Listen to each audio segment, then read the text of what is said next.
Guys, magandang araw. So may change oil tayo dito na NB350 Suzuki. Ayan. So mag-check tayo ng mga preno niya. Bubuksan natin lahat. Ayan NB350.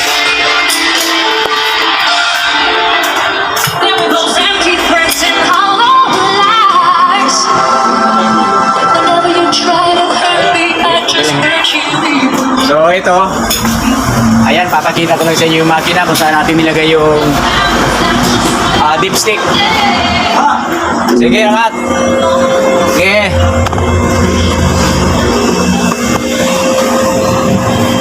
Okay. So guys, ito nga pala yung ating hose sa hangin, nilagay natin sa dipstick. So huwag tayo maglalagay dito sa ng makina. Sa lina ng langis kasi pagka may moist tubig, so dadaan pa ng mga valve. So dito tayo maglalagay sa dipstick mismo. Okay. So ito, iangat na natin yan. Ayun guys, inaangat na natin sa lifter, si Nissan NB350. Ayan o. Ayan si sir, sa ating suki. Ipicturean niya muna yung ating gagamiting mga oil. So guys, ito nga pala yung gagamitin nating langis, fully synthetic, pang 10,000 kilometers. Gagamit tayo ng brake cleaner. Kasi lilinisin natin yung preno sa likod. Kasi brake yun, so yun yung importante na malinis. Tapos yung oil filter natin, yan, 231. Yan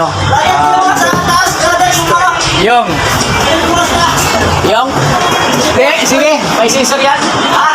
Okay na yan. Ayos na yan. Ayos na yan. Sige.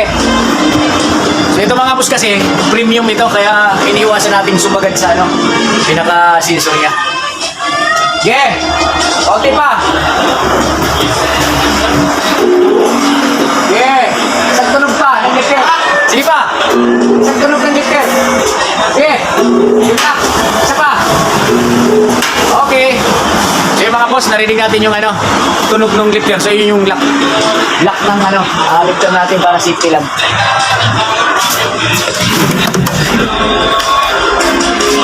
So ito, mag-drain na tayo. Tatanggalin natin yung ito guys, i-drain na natin yung oil. Ito, sobrang baba lang kasi nung natin angat kasi napakalaki nung NB350 na to. Premium ito siya. Oh. Ayan ito. Init. So yan guys, yung ang langis niya, maitim na rin. Super itim. Siyempre, normal lang yan sa diesel, maitim talaga. Tapos ito yung mga bago yan, yung pan-built nito. Ito, bago na rin. Napalitan na rin ba ito? Yo, limit. Napalitan na rin yan. Pero Tagal na. tagal na.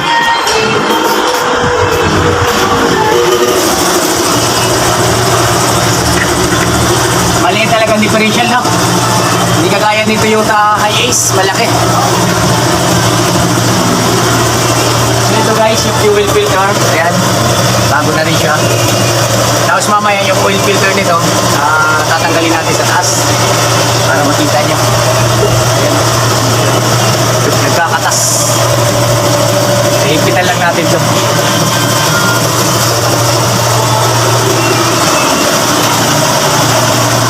Okay. 4 change oil. Ha?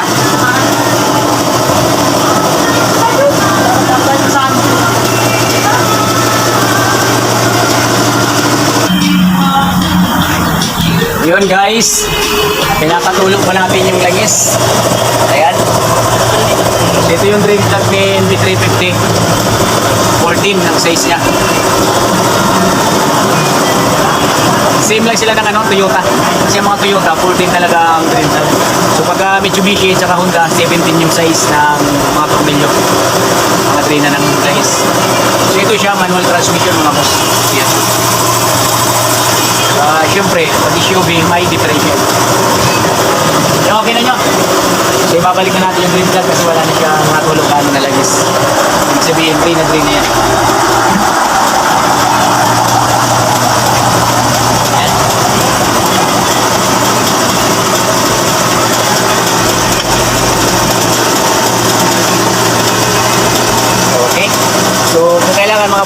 kakamayin nyo na muna pagpihit yung tornilyo para iwas straight.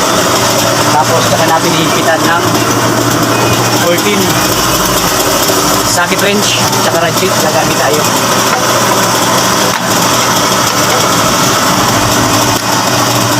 Sakaling magbigay na si Mita sa amin ng ano, pangpasto. Dahil nabubuisit na rin tayo ka-upload. Hindi, yan lang naman para makilala tayo mga bossing.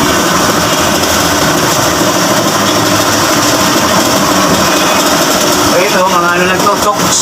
Ayan o. Mga plastic.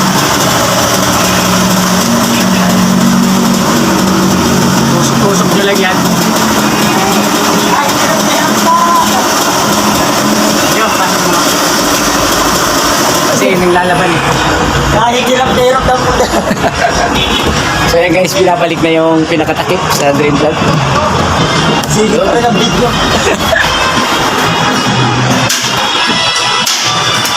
Okay, bababa na natin. CNB 350.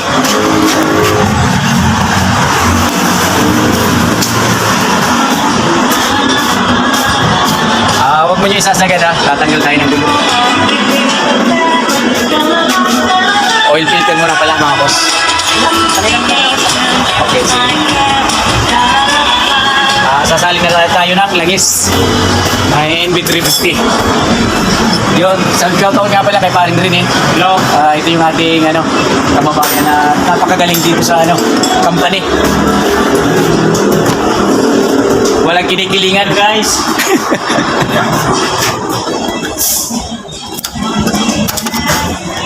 Sasali na tayo ng langis. One eternity later. So ito guys, magsasali na tayo ng fully synthetic na oil. Yan. Pang 10,000 kilometers. So 10,000 sa kilometrahe pag ibabase nyo. Pero pag sa buwan, mga bossing, pwede na siguro 8 buwan, 7 buwan. Yung iba kasi yearly. Pero kung bibira yun lang naman gamitin, pwede na siguro ang yearly. Yan. Medyo talagang So capacity nga pala ni Nissan NB350, 8 litro mga boss. Pero yung iba naman, nating mga customer, ang pinapalagay 7.5. Tapos sila na lang yung nagtatap up, nagdadagdag. Kasi ayaw ko daw nilang sumubra man lang kahit konti. Kailangan talagang kailangan parehas sa parehas. So ito, yung langis. Pang 7 litro na ito.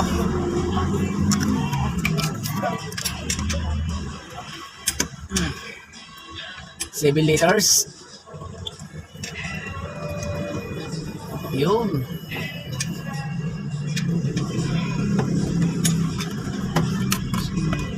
So yun guys, magtataka kayo kung bakit ang ina-upload natin puro lang pag-change oil. Kasi priority dito kasi change oil lang.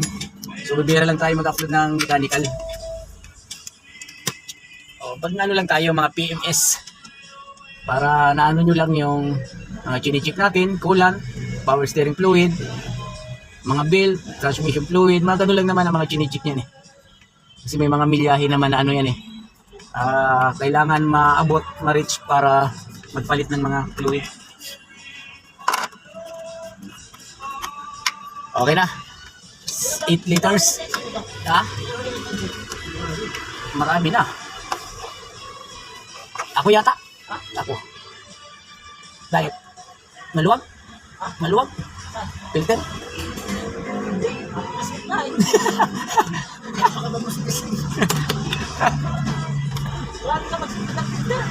Sana itinagdi mo ka lang.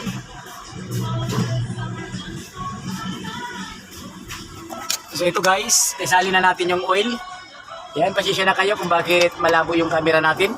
Dahil wala pa nag-sponsor sa pagbili ng natin, GoPro. Malay mo, balang araw, yun na yung natin. Mabili natin na GoPro na yan. Para sa ganun so ito yung makina. Yan. Coolant niya, marami pa naman. Tapos, ito yung reserve. Tingnan natin. Kulang ah.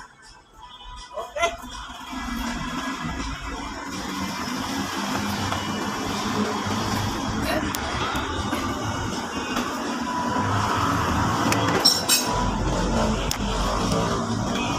So ito mga boss, sa turbo, normal lang to siyang nagkakatas ng langis sa turbo. Huwag lang talagang tumapon ng tumapon. Yung alternator niya, belt, okay pa. Bago ah. Tapos yung fan, ayan, maganit pa naman siya paikutin. Kasi pag maluwag na ito siya, ang ano dyan, clutch pan, lalagyan ng silicone oil. Battery, bago. November 2000 ba? 3 years na rin, ano? Okay, sige. At bubukas tayo ng gulong. Makapal pa. So yun guys, nilinis din natin yung preno sa likod. Binuksan yung brake shoe. Yan. Tapos gumamit ng brake cleaner. Pro 99 ah. Maganda ba yan, buddy? Di ba kayo kasali sa bato? Yun guys, hindi naman sa ini-endorse namin si Pro 99.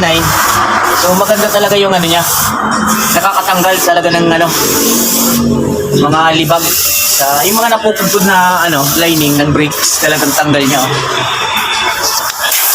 Sabay hanginan pa yan. Makapal pa pala ang kanyang ano, lining. Oh.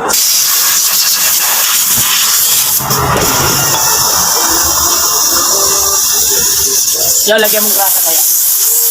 Wait lang. Andiyan ba grasa? Wala. Kunin ko. Andiyan yata. Ha? Andiyan ba?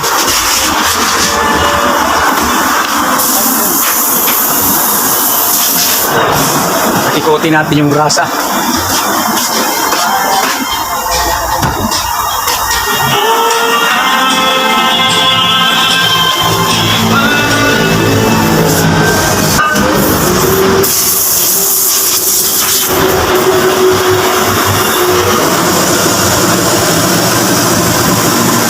Bossing, dapat lalagyan nyo ng grasa-grasa. Pati nyo doon sa ano, oil cylinder yung kinakapitan ng ano, pahiram lang konti. Kinakapitan ng brake shoe sa cylinder, yan.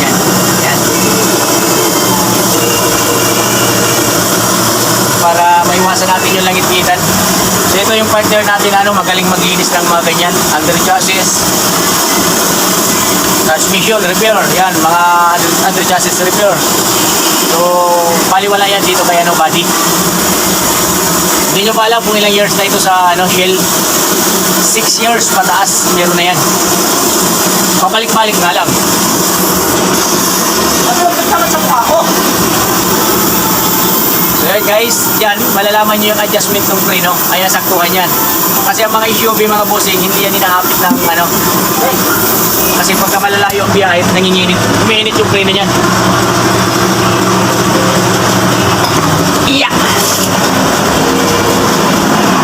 Tamaan. So yung gulong ni sir, medyo ano na rin to, malapit-lapit na.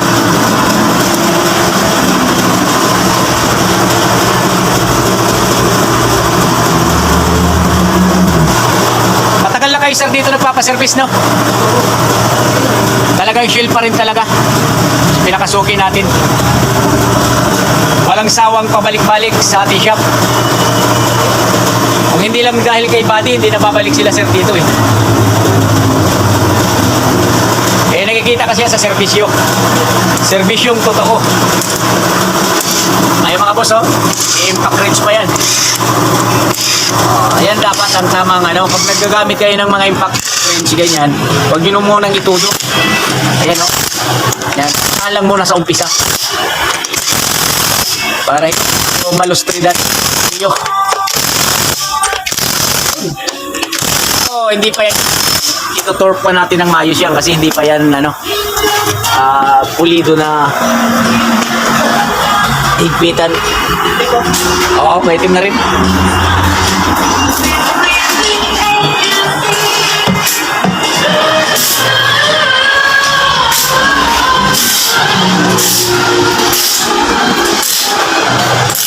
kabila na tayo mag-higpit. Okay.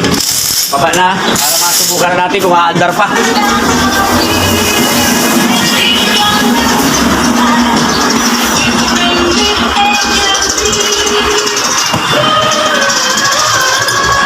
Ang taas dito mga bossing. Ito na yung sensor natin sa niya. Sabot siya. Yan ako primo. Handbrake. Alisin na natin yung kalso.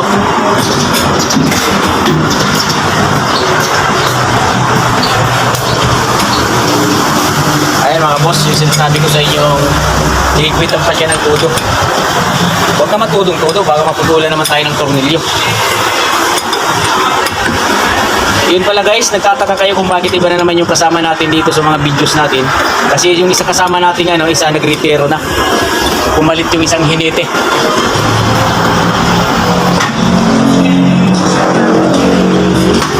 Okay. So, susubukan natin i-start.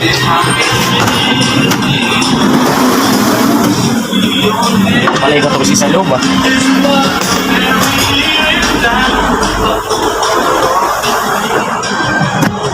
So guys, paandarin natin. Dito tayo sa silipin natin kung alam ko yung kabilang wala pang stock yun. Kasi pinatagas lang natin yung fuel filter niya para matanggal lang yung latak.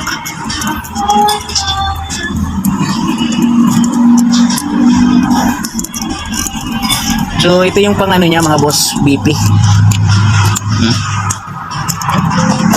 Pang pump. Nyo! Start! Sir, paandarin natin. Paandarin. Ipapump ko dito para malagyan ng laman yung isang fuel filter sa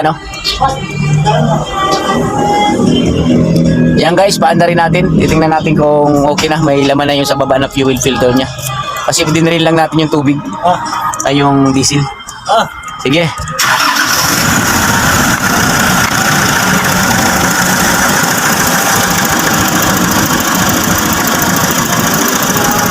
So ito guys, di natin pinalitan ng fuel filter. Dinril lang natin yung stock na diesel sa fuel filter niya. So ibig sabihin may drain plug yan sa ilalim, binuksan lang natin yun para tumagas. Pinakalatag. Yan, matigas na siya. Yan. So kung magpapalit tayo ng fuel filter, ito yan, ilalabas yan buo.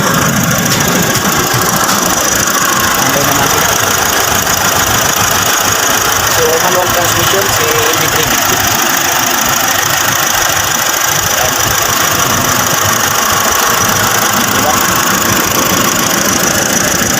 Normal lang yan, may mga langis-langis sa injector. Kasi yung production niya, pinalit lang natin yan. Nakaulis din yan sa gitna. Dahil sa ganun.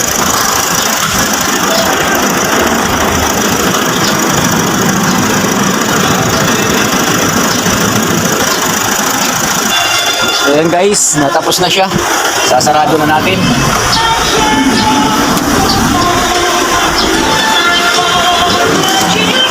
Papatayin na muna natin ang makina para ma-check natin yung langis.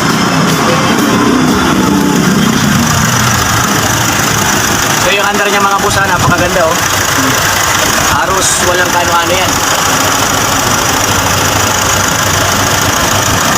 MB350 for change oil. Patayin na natin para ma-check natin yung oil. Sir, okay na?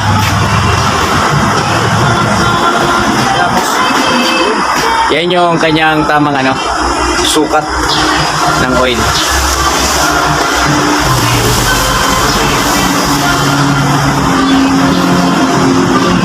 Ganito na muna. Okay, thank you. So ayun mga boss, naipakita na natin kay sir. Yun yung tamang sukat ng oil ni MB350. Okay. So okay pa naman siya lahat. Yan. So close na natin. So ito mga busing, ito yung lock ng upuan. Dudukutin nyo talaga sa ilalim. Ayan Inaangat lang to.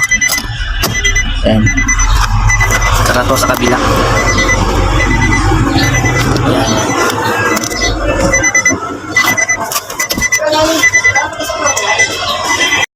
Few moments later.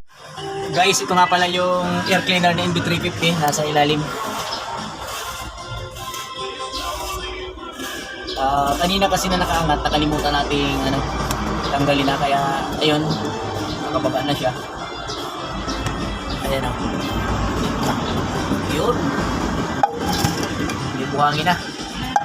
Tapos yung cabin filter, titingnan natin. Ayun, ipa-fly yan mga boss. May lungnos tayo doon. Sobrang tigas yan. Ayan o.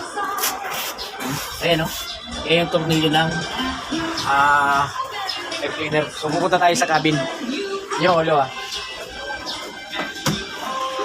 So ito mga boss yung cabin filter ni Nissan Urban. So ito yun o. Hilahin natin to para matingnan natin doon sa loob. Okay.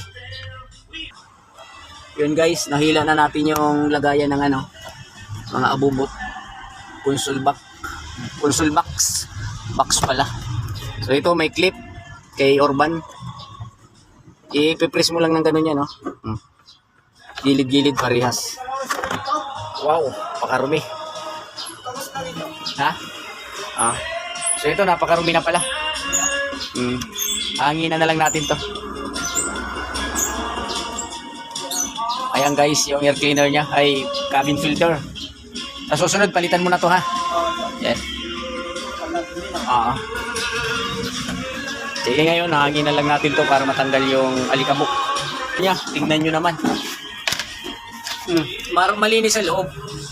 Pero pagdating dito, Grabe, aling kabok natin. so ngayon, kung pwede pa namang hanginan lang muna sa susunod, palit na talaga itong dalawang to. Sige. O, hangin-hangin muna tayo mga bossing.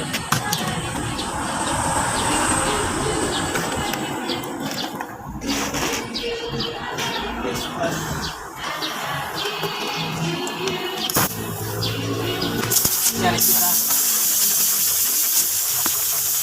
Grabe, oh. So, ito yung cleaner talaga ganyan, ang diesel. Ano ka lang naman ito sa diesel.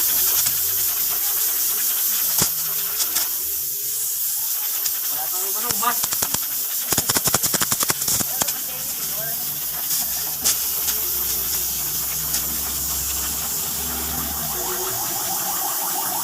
Para nagpapango si partner nagsuin na ba?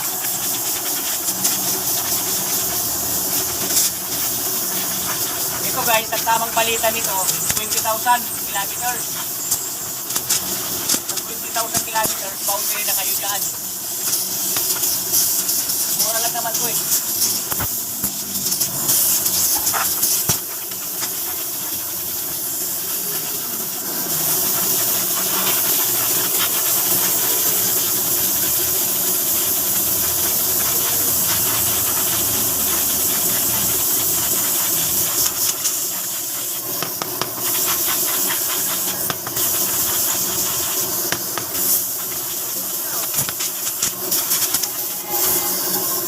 Okay.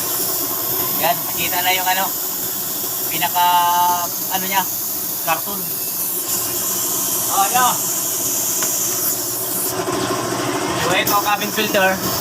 Iipo naman tayo ng hangin bago natin bugahan.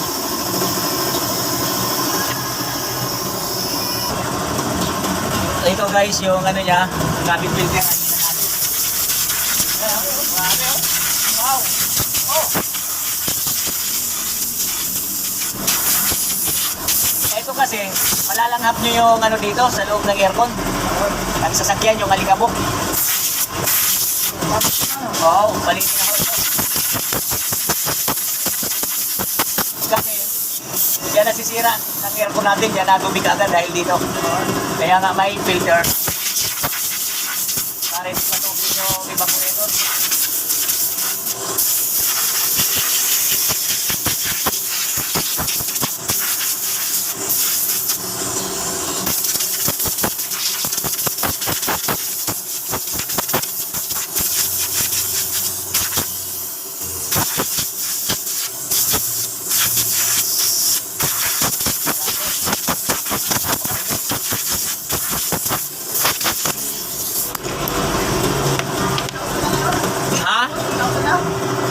So ito na mga boss. Kailangan na paglagay dito yung malinis nasa ilalim. Yan, ganyan. Kasi ang dumi, dito ang buga niyan eh. Tapos,